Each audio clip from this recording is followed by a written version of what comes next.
안녕하세요. 참좋은 강성교회 문병수 목사입니다. 오늘은 요한복음 8장 31절에서 36절까지 말씀을 가지고 자유롭게 하리라 라는 제목으로 하나님의 은혜를 나누겠습니다. 먼저 제가 요한복음 8장 31절에서 36절까지 말씀을 읽겠습니다. 그러므로 예수께서 자기를 믿은 유대인들에게 이르시되 너희가 내 말에 거하면 참으로 내 제자가 되고 진리를 알지니 진리가 너희를 자유롭게 하리라. 그들이 대답하되 우리가 아브라함의 자손이라 남의 종이 된 적이 없거늘 어찌하여 우리가 자유롭게 되리라 하느냐. 예수께서 대답하시되 진실로 진실로 너희에게 이르노니 죄를 범하는 자마다 죄의 종이라. 종은 영원히 집에 거하지 못하되 아들은 영원히 거하나니 그러므로 아들이 너희를 자유롭게 하면 너희가 참으로 자유로우리라. 아멘. 쇼생크 탈출이라는 영화가 있었습니다. 은혜원인 앤디 듀프레온이 아내와 정부를 살해했다는 누명을 쓰고 악명 높은 쇼생크 감옥에 갇히게 됩니다. 앤디는 감옥에서 자신의 재능을 살려서 교도관들의 세금을 처리해 주면서 교도관들의 신임을 얻게 됩니다. 또한 그는 감옥에서 자신의 무죄를 증명하기 위해서 많은 노력을 합니다. 결국 그가 죄가 없다는 것이 밝혀졌지만 부정을 은폐하려는 교도소 소장 때문에 앤디는 자유를 얻지 못합니다. 감옥에서 나가려면 탈옥밖에는 다른 방법이 없다고 판단한 그는 19년 동안 준비해서 천둥 번개가 치는 어느 날 탈출을 감행하게 됩니다. 극적으로 감옥을 빠져나온 앤디는 쏟아지는 폭우 속에서 두 손을 높이 들고 크게 외칩니다. I'm free. 나는 자유자다. 라고 외칩니다. 이 영화에서 인간이 얼마나 자유를 갈망하고 있는지를 보여주고 있습니다. 인간에게 자유란 가장 소중하기 때문입니다. 이 세상에서 가장 불행한 것은 자유를 잃어버리는 것입니다. 미국의 패트릭 켈리는 자유가 아니면 죽임을 달라라는 유명한 연설을 하였습니다. 자유가 아니면 죽임을 달라. 이것은 인간에게 자유가 얼마나 소중한지를 깨닫게 해주는 말입니다. 자유가 아니면 차라리 죽겠다는 말입니다. 하나님은 인간을 창조하실 때 인간을 기계적인 로봇으로 만들지 않으시고 자유롭게 생각하고 스스로 결정할 수 있는 자유의지를 주셨습니다. 그러나 인간은 하나님이 주신 자유의지를 남용해서 하나님이 먹지 말라고 한 선악과 열매를 따먹고 죄를 범하게 되었습니다. 그래서 인간은 에덴 동산에서 쫓겨나게 됐고 자유를 상실하게 되었습니다. 그래서 인간은 자유롭게 살아가는 것처럼 보여도 사실은 자유롭게 살아가지 못하고 있습니다. 인간은 죄의 속박 속에서 살아가야만 합니다. 그래서 인간은 항상 자유를 갈망하며 살아가게 되는 것입니다. 오늘 본문에서는 예수님은 우리에게 진정한 자유를 누리는 방법을 가르쳐주고 있습니다. 그러면 우리가 어떻게 자유를 누릴 수 있습니까? 우리 31절 말씀 읽겠습니다. 그러므로 예수께서 자기를 믿은 유대인들에게 이르시되 너희가 내 말에 거하면 참으로 내 제자가 되고. 아멘. 먼저 자유를 누리려면 예수님의 말씀 안에 거해야만 합니다. 여기서 거한다는 말은 계속 머물다는 의미입니다. 예수님의 말씀에 거한다는 의미는 우리가 예수님의 말씀 안에 계속 머물러 있어야 한다는 말씀입니다. 그리고 예수님의 말씀에 머물러 있다는 것은 예수님과 깊은 결합을 하고 있을 때 가능한 일입니다. 요한복음 15장에서 예수님은 깊은 결합의 관계를 잘 설명하고 있습니다. 요한복음 15장 5절 말씀 읽겠습니다. 나는 포도나무요 너희는 가지라. 그가 내 안에 내가 그 안에 거면 사람이 열매를 많이 맺나니 나를 떠나서는 너희가 아무것도 할 수 없음이라. 아멘. 가지가 나무에 붙어 있으면 가지는 뿌리로부터 많은 영양분을 받아서 자라나게 되고 많은 열매를 맺게 됩니다. 만약에 가지가 나무에 붙어 있지 않으면 가지는 말라 비틀어 버리게 되고 열매도 맺을 수 없게 됩니다. 이와 같이 우리는 예수 그리스도에 붙어 있으면서 예수님의 말씀에 영양분을 공급받으면서 예수님 안에 거하게 되는 것입니다. 예수님의 말씀을 통해서 지속적으로 은혜를 받아가면서 우리는 풍성한 삶을 누리게 되는 것입니다. 그래서 우리가 자유를 원하면 예수 그리스도 안에, 예수님의 말씀 안에 거해야만 합니다. 그리고 예수님의 말씀 안에 거하기 위해서는 우리는 먼저 가지가 나무에 접붙임을 당하여야만 합니다. 먼저 예수 믿고 예수님과 하나가 되어야만 합니다. 예수님과 하나 될 때 우리는 예수님의 말씀 안에 거하게 되는 것이기 때문입니다. 우리가 말씀 안에 거하게 될 때 자유를 누리게 되는 것입니다. 그리고 우리가 말씀 안에 거하려면 말씀을 사랑해야만 합니다. 매일 말씀을 읽고 묵상하고 말씀을 공부해야만 합니다. 매일매일 가까이 해야만 합니다. 그리고 더욱 중요한 것은 말씀 안에 거하려면 말씀에 순종해야만 합니다. 말씀을 깨달았으면 철저하게 말씀에 순종하며 살아가야만 합니다.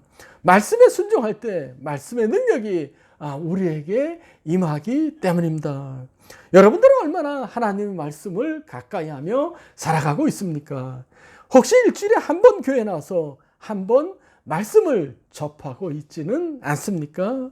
여러분, 자유를 누리려면 항상 말씀 안에 거해야만 합니다. 날마다 말씀과 더불어 살아가야만 합니다. 그리고 철저하게 말씀에 순종하여 살아가야만 합니다. 그러면 여러분들은 예수님 안에서 자유를 누리게 될 것입니다.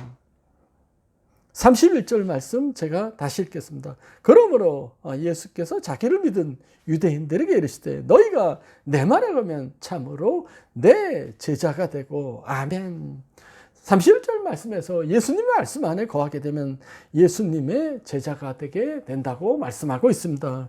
제자는 따르는 자라는 뜻입니다. 제자는 선생님을 따라가는 사람입니다. 선생님의 정신을 따라가고 선생님을 본받는 사람이 제자입니다. 사람은 누구를 따라가느냐에 따라서 달라지게 되어 있습니다. 화가를 따라가면 화가가 됩니다. 음악가를 따라가면 음악가가 됩니다. 그렇습니다. 누구를 따르느냐에 따라서 그 사람의 제자가 되기 때문입니다. 여러분들은 누구의 제자입니까? 예수 그리스도의 제자입니까?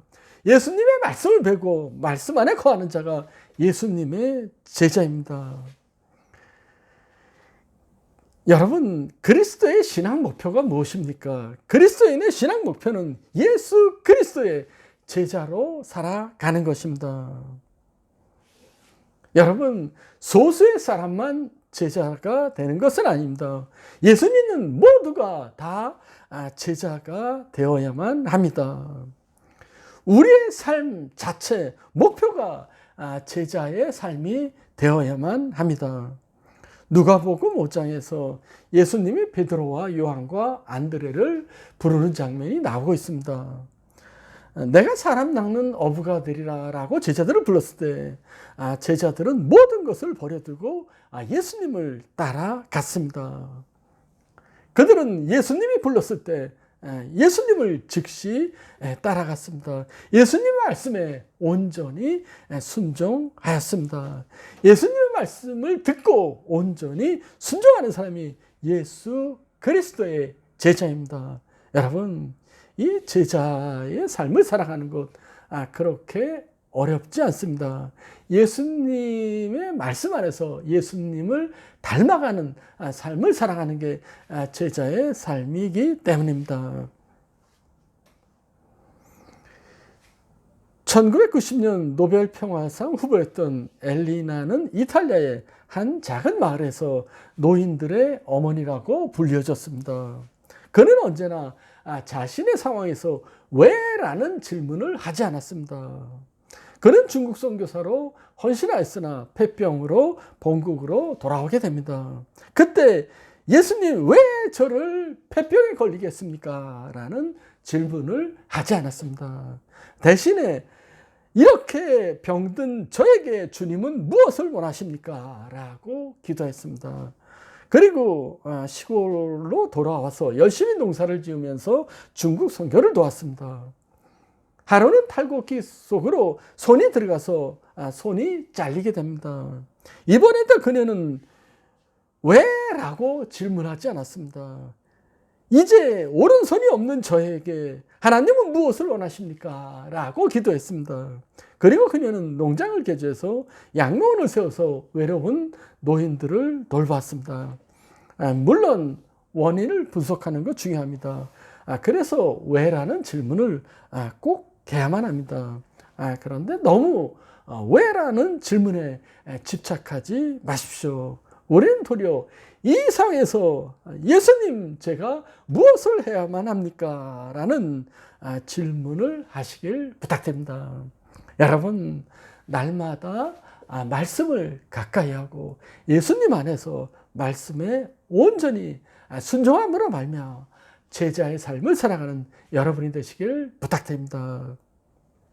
32절 말씀 읽겠습니다. 진리를 알지니 진리가 너희를 자유롭게 하리라. 아멘. 제자는 진리를 알게 됩니다. 예수님을 죽이기 위해서 유대인들이 예수님을 로마 총독 빌라도에게 넘겨줬습니다. 빌라도는 예수님에게 질문합니다. 당신이 유대인의 왕이요? 라고 하니까 예수님이 대답합니다. 내 나라는 이 세상에 속한 것이 아니요. 라고 대답하니까 빌라도가 다시 물었습니다. 그러면 당신은 왕이요? 예수님이 다시 대답합니다. 당신이 말한 대로 나는 왕이요. 나는 진리를 전하기 위하여 세상에 왔다. 라고 말합니다. 그때 빌라도가 유명한 질문을 합니다.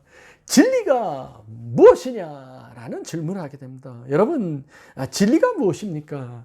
진실하고 참된 것을 진리라고 합니다. 진리는 거짓이 없습니다. 변하지 않는 것이 있다면 그것이 진리입니다. 요한복음 14장에 보면 예수님이 제자들에게 얼마 있으면 십자가에서 돌아가시고 부활 승천하고 하늘나라로 천국으로 가실 것이라고 말씀했습니다. 그러자 베드로가 물었습니다. 예수님 어디로 가십니까? 예수님이 대답합니다. 내가 가는 곳을 내가 지금은 따라올 수 없으나 나중에는 따라올 수 있을 것이다 라고 대답합니다. 그러자 베드로가 소리쳤습니다. 예수님 왜 지금은 따라갈 수 없습니까? 나는 예수님을 위해서 목숨이라도 바치겠습니다 라고 베드로가 얘기하자 예수님이 다시 말씀하십니다. 내가 진정으로 너에게 말한다. 닭이 울기 전에 너는 3번 나를 부인할 것이다 라고 했습니다. 이제 큰일 났습니다. 예수님이 어디론가 떠나가신다고 하고 베드로는 예수님을 3번씩이나 부인한다고 하고 모두들 걱정스러운 상태로 빠지게 됩니다. 바로 그때 예수님이 이런 말씀을 하십니다. 요한복음 14장 1절에서 4절까지 말씀 제가 읽겠습니다. 너희는 마음에 근심하지 말라. 하나님을 믿으니 또 나를 믿으라. 내 아버지 집에 거할 곳이 많도다. 그렇지 않으면 너희에게 일렀으리라. 내가 너희를 위하여 거처를 예비하러 가노니 가서 너희를 위하여 거처를 예비한 내가 다시 와서 너희를 내게로 영접하여 나 있는 곳에 너희도 있게 하리라. 내가 어디로 가든지 그 길을 너희가 아느리라. 아멘. 그러자 도마가 물었습니다. 예수님, 우리는 예수님이 어디로 가시는지 모르는데 어떻게 길을 알 수 있습니까? 라고 질문하자 이때 예수님이 유명한 대답을 합니다. 내가 길이요 진리요 생명이다 라는 대답을 합니다. 그렇습니다. 진리는 예수 그리스도입니다. 예수님이 진리 자체입니다. 예수 그리스도의 말씀이 진리입니다. 여러분, 진리는 인간의 노력으로 얻어지는 것이 아닙니다. 세상의 학문으로 얻어지는 것이 아닙니다. 예수님이 진리고 예수님의 말씀이 진리이기 때문입니다. 그리고 여기서 진리를 알게 된다고 했는데 진리를 아는 것을 지식적으로 아는 것이 아니라 체험적으로 아는 것입니다. 컵에 물이 있을 때 물이 있는 것은 누구나 다 압니다. 그런데 물을 먹어보기 전까지는 짠물인지 단물인지 아무도 모릅니다. 우리가 이렇게 진리를 체험하여 알게 될 때 그 진리가 참 진리인 것을 알게 됩니다. 체험적으로 알아야 한다는 것입니다. 아무리 우리가 지식적으로 예수님에 대해서 알고 있을지라도 예수님을 만난 체험이 없으면 여러분 아무것도 아닙니다. 예수님을 진실로 만나야 됩니다. 그것이 진리를 아는 것입니다. 여러분, 세상에 돈, 건강, 권력 아무리 가지고 있어도 다 소용없습니다. 모두 다 헛것입니다. 진리이신 예수님을 아는 것이 세상에서 가장 중요한 일이기 때문입니다. 32절 말씀을 보면 진리를 알지니 진리가 너희를 자유롭게 하리라. 아멘. 진리가 자유롭게 한다는 말씀입니다. 이 자유롭게 하리라는 말씀은 인간을 굴레에서 해방시킨다는 말입니다. 여기서 자유는 정치적 언론의 자유가 아니라 진리이신 예수님으로부터 오는 자유를 말하고 있는 것입니다. 우리가 자유롭게 되었는데 무엇으로부터 자유롭게 되었습니까? 죄의 속박으로부터 자유롭게 되었습니다. 예수님이 진리가 너희를 자유롭게 하리라고 하셨을 때 이 말씀을 들은 유대인들은 이렇게 말합니다. 33절입니다. 그들이 대답하되 우리가 아브라함의 자손이라 남의 종이 된 적이 없거늘 어찌하여 우리가 자유롭게 되리라 하느냐. 아멘. 그러자 예수님께서 말씀하십니다. 34절입니다. 예수께서 대답하시되 진실로 진실로 너에게로니 죄를 범하는 자마다 죄의 종이라. 아멘. 인간은 모두 죄의 종 아래 있습니다. 왜 죄 아래 있습니까? 에덴 동산에서 아담과 하와가 범죄함으로 우리는 모두 죄의 종이 되었습니다. 아담과 하와가 지은 죄로 지금까지 모든 인간들은 죄악 가운데 태어나고 있습니다. 그래서 이것을 원죄라고 합니다. 그리고 사탄은 지금도 모든 사람에게 죄를 짓도록 유혹하고 있습니다. 그래서 죄로부터 자유로운 사람은 아무도 없습니다. 인간 모두가 죄를 범해서 죄의 종이 되어버린 것입니다. 여러분, 우리는 모두 죄로 말미암아 죽을 수밖에 없고 죄의 속박 속에서 죄의 종으로 살아갈 수밖에 없는 인간입니다. 이 차드 회플러가 쓴 아침이 밝을 것인가 라는 글이 있습니다. 할아버지 집에 남매가 방문하게 됩니다. 동생은 자니, 이 자니는 새총을 가지고 창고에 들어갔다가 할머니가 아끼시는 오리를 새총으로 쏴서 죽이게 됩니다. 자니는 겁이 나서 두려운 마음으로 오리를 장작 더미 속에 감추고 나오는 순간 누나 셀리가 보고 있었습니다. 누나 셀리는 자니가 한 것을 아무에게도 말하지 않습니다. 그리고 점심 먹고 나서 할머니가 셀리야 접시를 닦을래? 누나 보러 접시를 닦으라 했습니다. 그러자 누나는 말합니다. 할머니 오늘은 동생 자니가 접시를 닦을 예정입니다 라고 했습니다. 남동생은 죄가 탄로날까봐 할머니를 도와서 열심히 설거지를 하였습니다. 그리고 접시를 닦고 나서 할아버지가 아이들을 데리고 낚시하러 갔습니다. 자니는 누나 셀리가 할아버지와 재미있게 지내는 동안 집에서 열심히 일을 하였습니다. 자니는 원하는 것을 마음대로 할 수 있는 아이였습니다. 그럼에도 불구하고 남동생 자니는 자유를 누리지 못하고 있습니다. 왜 그렇습니까? 오리를 죽인 죄 때문에 죄의 종이 되어버린 것이기 때문입니다. 그 누나의 협박이 두려웠습니다. 그렇습니다. 죄가 들어오게 되면 이렇게 자유를 뺏기게 되는 것입니다. 죄의 종이 되어서 죄가 시키는 대로 할 수밖에 없는 것입니다.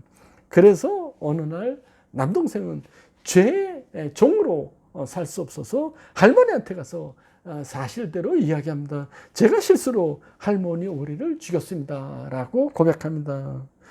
그러자 할머니는 그 남동생을 안아주면서 나는 다 알고 있단다. 내가 오리를 죽였을 때 창문에서 다 보고 있었단다.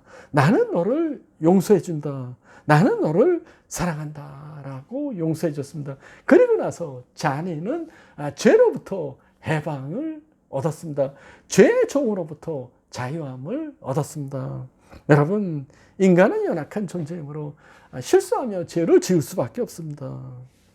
그런데 더 심각한 문제는 죄를 감추고 은폐하려고 할 때 죄의 종으로 살아가게 된다는 것입니다.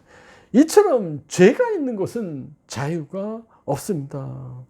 이런 죄의 속박 속에서 인간에게 자유를 주시고자 예수 그리스도가 이 땅에 오셨습니다. 예수님이 우리의 죄를 대신해서 십자가에서 못 박혀 돌아가셨습니다. 우리는 단지 예수님 앞으로 나와서 예수 믿고 죄를 고백하게 되면 하나님은 우리의 모든 죄를 다 용서해 주십니다. 그리고 하나님의 관계가 다시 회복되어 우리는 하나님의 자녀가 되게 됩니다. 여러분, 과거의 죄로 인해서 고민하고 있는 사람이 있습니까? 예수님 앞으로 나오시길 부탁드립니다. 예수님만 우리의 죄를 해방시킬 수 있습니다. 예수님 앞에서 죄를 고백하시길 바랍니다. 예수님이 십자가의 보혈로 여러분들의 모든 죄를 깨끗하게 씻어줄 것입니다. 예수님이 참 자유를 여러분들에게 주실 것입니다. 여러분, 앞으로 여러분들의 인생이 예수 그리스도로 인하여 죄의 유혹을 이겨내고 어떤 힘든 일이 있어도 예수님만 의지하며 자유를 누리고 사는 여러분들이 되시기를 주님의 이름으로 축원합니다. 감사합니다.